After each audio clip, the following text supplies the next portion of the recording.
O Senhor esteja convosco. Proclamação do Evangelho de Jesus Cristo segundo João. Filipe encontrou-se com Natanael e lhe disse: encontramos aquele de quem Moisés escreveu na lei e também nos profetas, Jesus de Nazaré, o filho de José. Natanael disse: de Nazaré pode sair coisa boa? Filipe respondeu: vem ver. Jesus viu Natanael que vinha para ele e comentou: aí vem um israelita de verdade, um homem sem falsidade. Natanael perguntou: de onde me conheces? Jesus respondeu: antes que Filipe te chamasse, enquanto estavas debaixo da figueira, eu te vi. Natanael respondeu: Rabi, tu és o Filho de Deus, tu és o Rei de Israel. Jesus disse: tu crês porque te disse, eu te vi debaixo da figueira? Coisas maiores que esta verás. E Jesus continuou: em verdade eu vos digo, vereis o céu aberto e os anjos de Deus subindo e descendo sobre o Filho do Homem. Palavra da salvação.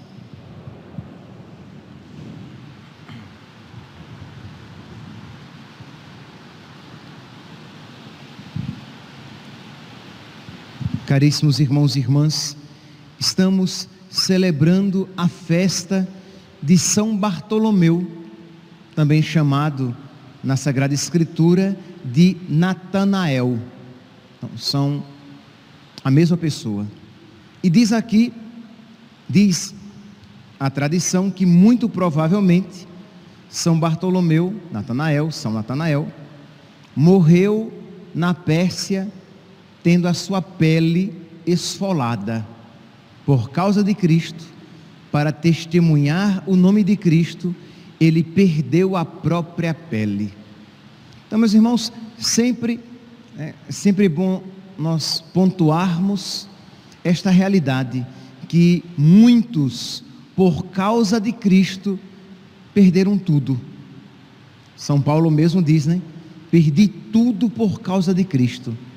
E é tão triste quando nós vemos em nós a tendência de buscar Cristo com o interesse de ganhar outras coisas. Sempre um amor interesseiro, uma busca de Cristo que é na verdade uma fuga da cruz. Eu busco Deus porque eu não quero sofrer. Mas aqui é apenas um ponto que pode nos ajudar a refletir depois pessoalmente. Mas voltemos aqui para o texto. Diz então que Jesus está no início do seu ministério, e Filipe vai a Natanael e diz: encontramos aquele de quem Moisés escreveu na lei, Jesus de Nazaré, o filho de José. E é interessante que Bartolomeu, ele não é, como se diz, bairrista, ele não é apegado às suas raízes culturais. Ele, embora Nazaré fica no norte, Nazaré da Galileia, Natanael é de Caná, também do norte, mas a Escritura fala que Jesus virá do sul, Jesus virá de Judá, Jesus não virá do norte. Então ele é humilde para dizer, com essa sinceridade crua, quase que ofensiva, e dizer: e de Nazaré vem coisa boa? E por acaso o Messias virá de Nazaré? Não, o Messias não virá de lá. Então o seu questionamento é adequado. Ele diz: de Nazaré pode sair coisa boa? E Filipe diz: vem ver. E diz que quando Natanael se aproximava, Jesus viu, olhou para ele e diz: eis aí um israelita de verdade, um homem sem falsidade.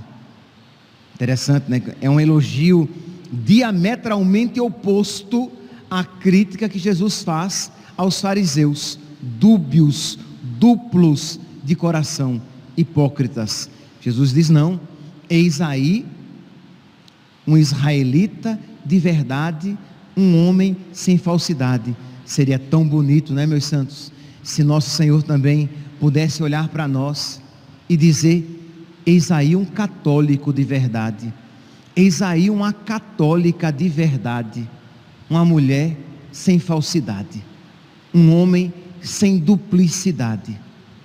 Celebrar mais um ponto para a reflexão pessoal que você pode estender durante o dia de hoje, de pedir a intercessão de São Bartolomeu, que ele nos ajude a ser, cada um aqui, este homem, esta mulher de verdade, esta católica, este católico de verdade, sem duplicidade, sem máscaras.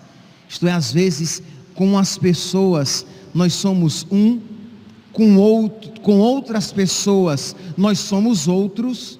Na igreja nós somos uma pessoa e quando ninguém está vendo, sou um outro totalmente diferente. Isto é, nós temos várias facetas, quando na verdade nós deveríamos ser um só. Que o seu sim seja sim, que o seu não seja não.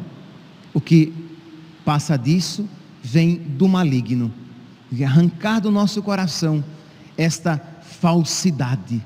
Eis aí um católico de verdade em quem não há falsidade. Seria muito bom, meus santos, se o Senhor pudesse dizer isso a respeito de cada um de nós. Pois bem, mas continua. Então Jesus, quando diz isso, eis aí um israelita de verdade, um homem sem falsidade, Natanael pergunta: Senhor, de onde me conheces? E Jesus diz: antes que Filipe te chamasse, enquanto estavas debaixo da figueira, eu te vi. Então, antes que Natanael conhecesse Jesus, Jesus o conhecia. Antes que Natanael visse Jesus, Jesus o via. E antes que Natanael viesse ao encontro de Jesus, Jesus já tinha ido ao seu encontro, Jesus já o procurava. Meus santos, isso é uma realidade da nossa fé. Deus nos procura, Deus tem sede do nosso amor, Deus deseja a amizade conosco, de modo que quando alguma amizade, algum retorno de amor começa a acontecer, isto é, quando nós começamos a amar Deus de volta, Ele já nos amava há muito tempo. Então sempre a nossa generosidade para com Deus é sempre uma resposta. Quando você perceber uma abertura na sua alma para Deus, uma generosidade de você para com Deus, saiba, isso é uma resposta. Deus já tem se dado muito à sua alma e ao seu coração, que poderei dar a Deus que dele não tenha já recebido. Então é essa generosidade de Deus que nos faz também mais um ponto a contemplar, de pensar, de refletir que Deus não se cansa de nos amar e de nos buscar. É por isso que a frase é clássica em São Francisco, mas os santos demonstram isso na sua vida, essa santa tristeza em dizer: Deus não é amado, não é justo que Deus não seja amado, nós precisamos amá-lo de volta. Deus não se esquece de mim. Imagine, meus santos, isso não é metáfora religiosa. Deus não se esquece de mim. Deus me sustenta no ser e Deus me ama constantemente.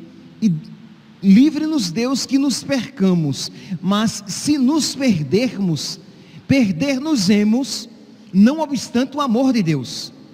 Se nós nos perdermos, nós nos perderemos, não obstante tão grande amor de Deus por nós, porque Ele não tira os olhos de sobre nós.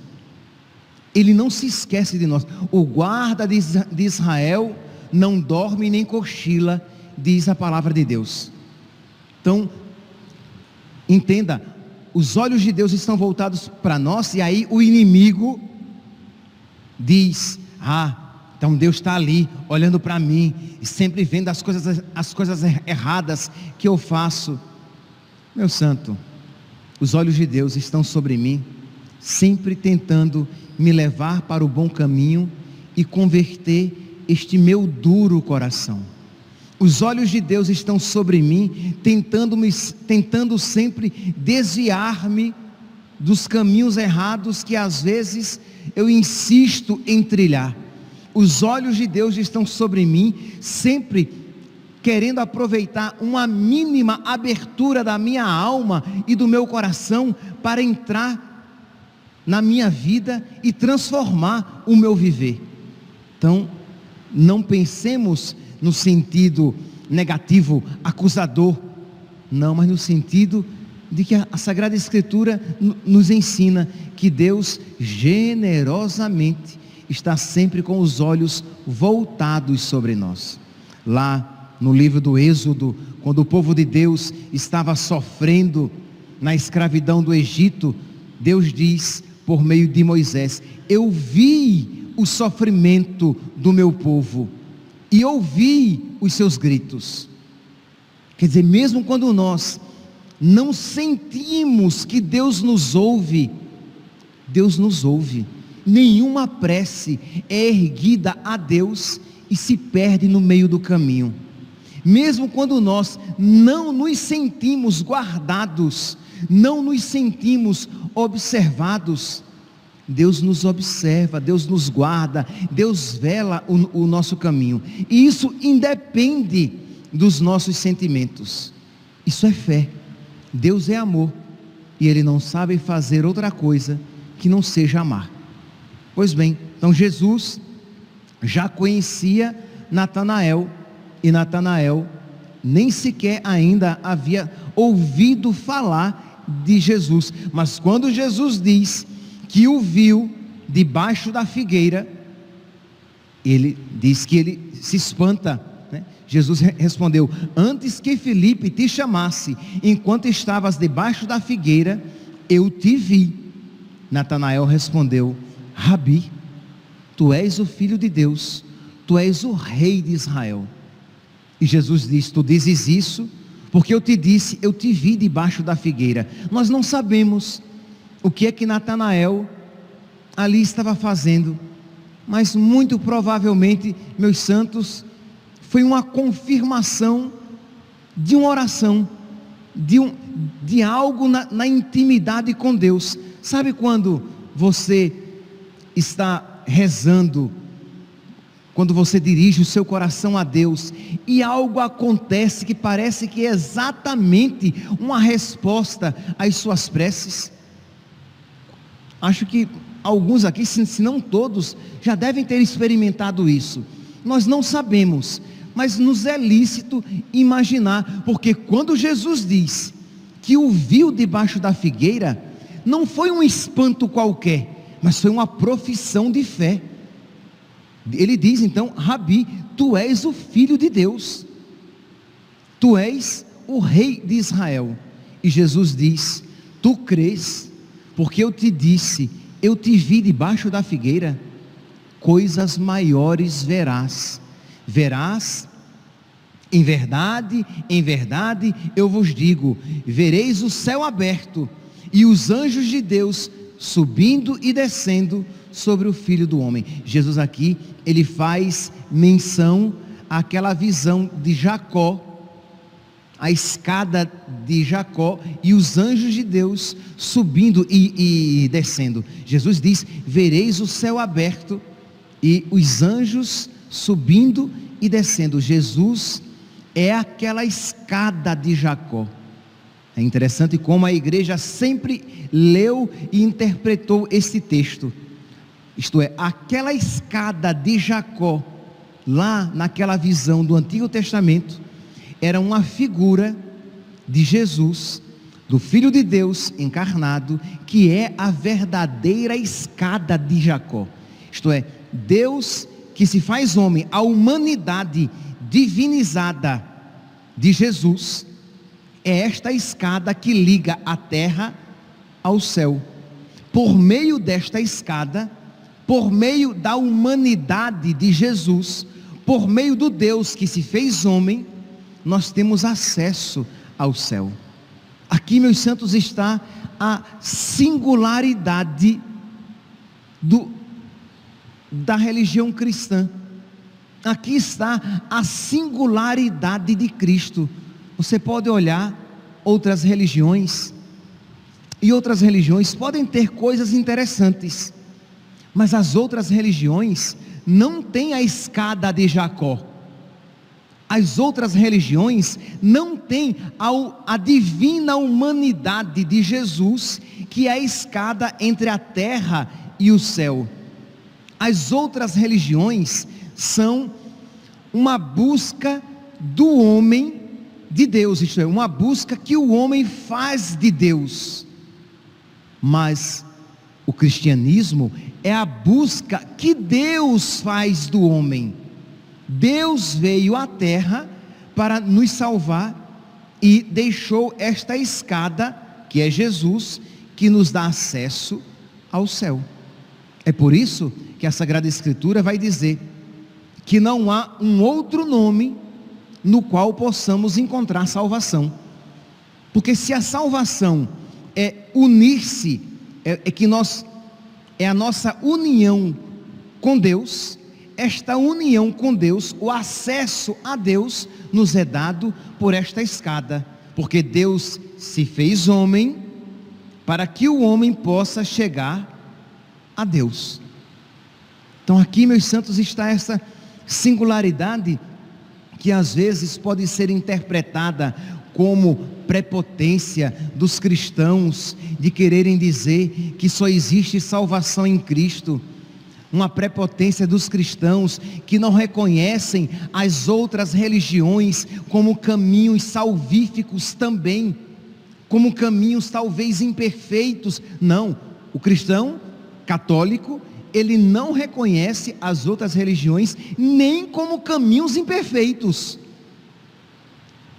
Porque se você diz que as outras religiões são um caminho imperfeito, mas de alguma maneira é um caminho, isto é, você está dizendo o quê? Existe uma autoestrada e existe uma trilha meio esburacada, mas pelos dois caminhos você chega a Deus. Não, o católico não diz isso. As outras religiões não são um caminho a Deus.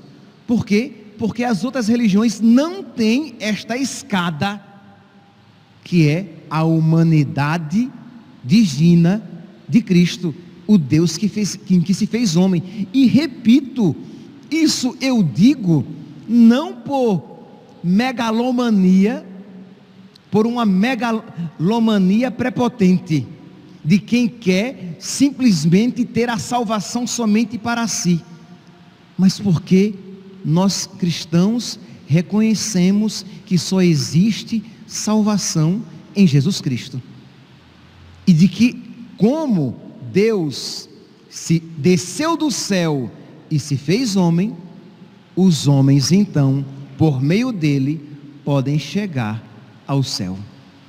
Então, meus irmãos, é uma questão de verdade e de fidelidade àquilo que Jesus nos ensinou. Eu sou o caminho, a verdade e a vida.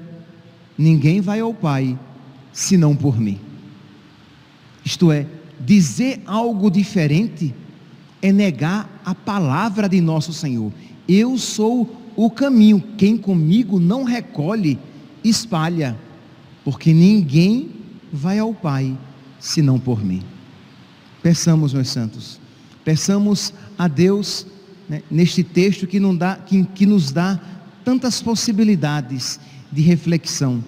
Peçamos a Deus que infunda no nosso coração este amor profundo a esta verdade. Jesus é esta escada sobre a qual os anjos de Deus vêm à terra e que depois podem retornar ao céu. Jesus, esta escada da qual vem a salvação, que é a própria salvação para nós. Então peçamos, por intercessão de São Natanael, que nos conceda este amor que nos faz o que dizer: então eu não quero perder esta salvação trazida por Jesus, eu não quero perder esta graça que custou tanto ao meu divino Redentor, ao meu divino Salvador. E peçamos, por intercessão de São Bartolomeu, a graça de nós, sendo generosos à graça de Deus, podermos também ouvir a respeito de nós: eis aí um católico de verdade, em quem não há nenhuma falsidade. Louvado seja nosso Senhor Jesus Cristo, para sempre seja louvado.